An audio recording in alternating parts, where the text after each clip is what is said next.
HipHopSince1987.com.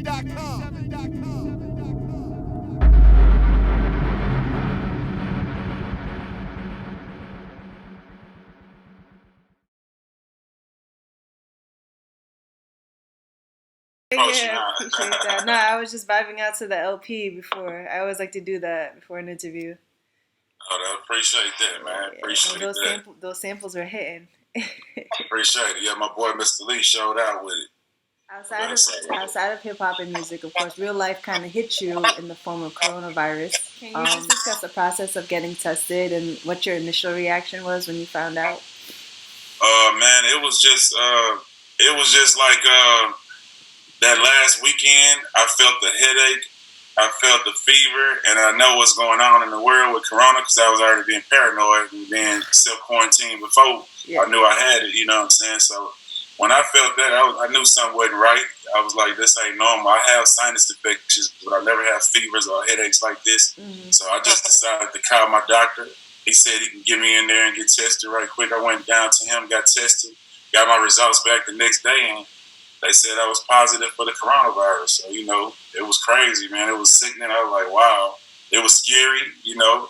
You don't know. It don't seem like I don't know or they know anything about this virus. You know what I'm saying? Yeah. So that's the scary part. You know, if it was something they was on top of, I would have felt a little more cool. But, you know, it was just questionable. You see all these death rates going up. It's like, whoa.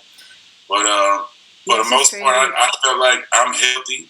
I feel like I run 3 miles every day and, you know, go to the gym and stay on top of everything because I got high blood pressure. So that's the reason why I stay on top of my health. Mm-hmm. So I felt like I was confident enough I could fight it out, you know, and honestly, I never felt like it got the best of me, like where it took me all the way down like I see other people, you know what I'm saying? So I'm thankful for that. I'm thankful I only had mild, you know, symptoms.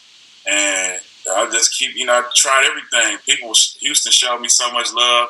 Everybody was bringing stuff to my doorstep saying, try this, or sending me different remedies and recipes of just, you know, holistic stuff or whatever it may be.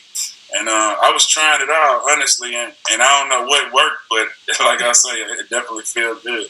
I did go to my doctor and get medicine also. You know, outside of that, I don't know what to say. I mean, I just, after I did all that and kept inhaling orange pills, I felt like I got my breathing back together.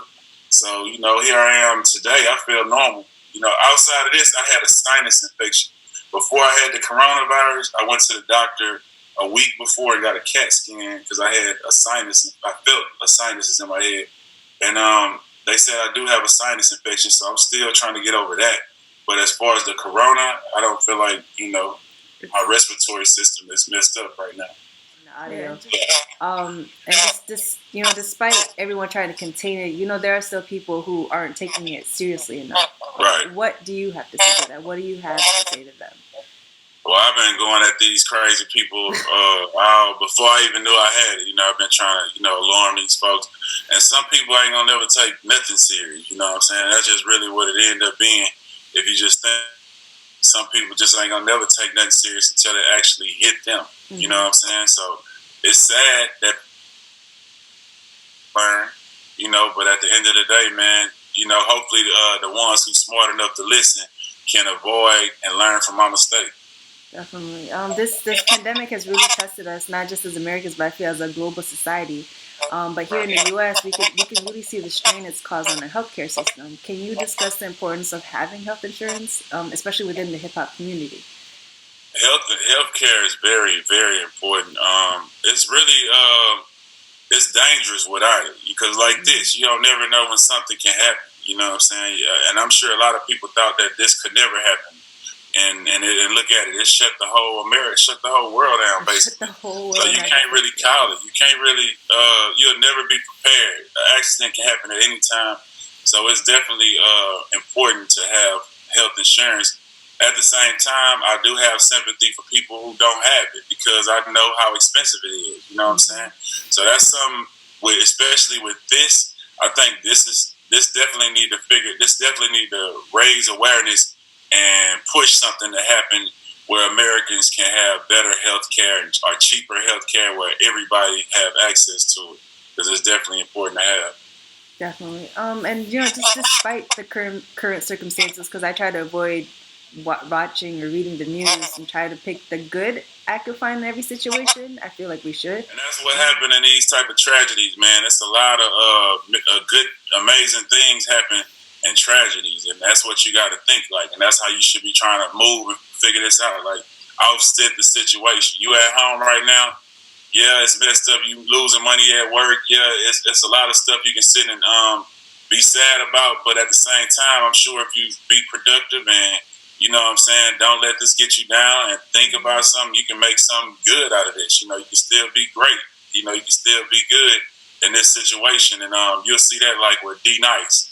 I'm sure. Look at what happened with him. That just was some amazing stuff. You got Oprah and everybody at your party. That would probably never happen in real life. You know what I'm saying? So amazing things happen in crises. So it's like, you know, you just got to apply yourself and don't let it get you down. You can map out your whole year right now. You know, you can do all kind of stuff to offset this situation. Definitely, just staying productive. You know, with all of us stuck at home, how are you staying productive right now? And what can we expect from you? Right now, I'm in the studio. Bun B sent me a verse to do. Zero sent me something to do. A few people sent me some records to record. So I'm gonna make music. I've been DJing online, having fun. I've been doing that for a while, but you know, I just continue doing that for the people who probably be bored at home. I've been checking out Netflix. I watched the whole Tiger King stuff. I never really. It's hard to make me sit down. I rarely will sit down. Normally I'm never at home. You know, I'm always moving and grooving or doing something. So this really made me sit down and take some. You know, get the rest a little. You know, so that's a good thing. And I've just been cleaning up, man. Just waiting on my little time to go by. I guess a little house arrest time. Maybe you gotta start like a little online cipher with all your Houston artists. That'd be dope. Right. That would be live. I need to go ahead and try to make that happen. No, I hear you. Just first of all, congrats on the LP. Like I said, I was just vibing out to it beforehand. Sure.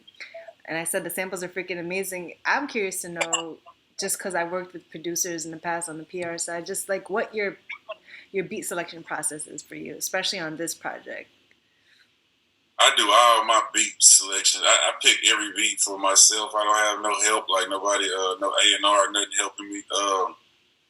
Really, I keep it Houston, so it ain't really that difficult for me. You know what I'm saying? I really try to only work with Houston producers for the most part. I might go dip out of the way and get with somebody I worked with in the past, like a Jazzy Faye or something, or somebody like that. But for the most part, I keep it all my albums Houston produced, and I got a favorite who I feel like is my Dr. Dre is Mr. Lee. He's probably been a part of every project I ever did. I got my DJ Young Sam started making beats. He actually did some fire on there. He did the My Shoes track and Life is Crazy. So he a new producer, but up and coming. Donnie Houston is one guy who I feel like continues to give us that Houston flavor. He did Paradise, you know what I'm saying? So I definitely make sure I get with him every time I do a project because I feel like he captures that Texas sound. Yeah. So really it's just about finding the producers around here who still can deliver that Texas type of hip-hop, the old OG Texas sound, I would say, because, the youngsters got a whole nother vibe. I was just going to say, how do you feel about, like, the evolution of that Texas sound throughout the years, and how do you feel you fit in this lane where it's just like, you haven't, I don't want to say you haven't evolved because you have evolved as an artist, but you've kind of like stuck to that. Right. I mean, like, I ain't gonna lie, I love my lane and I make sure I stay in it. I just want to be that rapper who will give you that type of sound. You know what I'm saying? So I don't feel like it's a lot of people doing it. You know what I'm saying? So I like to always make sure I give people that. When they looking for that, they come get it from me. And with the new artists, I love what the new artists doing. Travis Scott took it to a whole nother level. Megan Thee Stallion took it to a whole nother level. We even got Lizzo. He's just like, so it's looking like Houston is winning. I was tuned in to the Dream and Sean Garrett little battle last night about the hits. It was like a Beyonce battle. You know what I'm saying? It was another Beyonce. I'm proud of that. I'm just so happy Houston is being at the bottom of the South, man. We so important to the culture, though, so it's beautiful. I think it's dope that you big up, these newer artists, because a lot of them feel like, oh, the OGs don't respect us, or the OGs don't like, You know, they don't appreciate how the sound has evolved and whatnot. Like, what can you say to that? I love it. I love what Travis Scott did, man. Travis Scott took Houston to a whole nother level with bringing back Astroworld. Like, that's legendary stuff right there. You know, I love it, man. It's just like whatever Houston. If it's a sports team, if anybody, you're a boxer from Houston, I don't care. As long as you're from the city, it's like, I feel like you family, you know. So, in addition to the LP, you also have a new video out, which I was just watching. To the single "This World," which is also a cut off the project. It features a variety of clips from like CNN. You had, I think, Tupac's interview, a clips from Paid in Full. Can you just discuss the single first of all, and then like the importance of those selected clips that you added into the video? It was initially supposed to be my first song I dropped off of Thug Life, honestly. But with what was going on and the times, I just felt like that was the perfect, you know, song for the times. I had a record I was going to drop called Life is Crazy, where I'm kind of like trolling youngsters, kind of like saying we went from bitches ain't shit to dudes wearing purses, you know what I'm saying, and singing to girls like, you know, I'm just trolling like how the game has changed. But I pushed that back. I had a video shot for it and everything. I pushed it out back because I just felt like with everybody going through Corona, I felt like it wasn't the time, you know what I'm saying, to be trolling. So I just kind of did the more serious track, This World, and wanted to, I got with Twin Networks. They the guys who did the video. They did a lyric video for me because we can't really go out and shoot nothing, you know, at this point.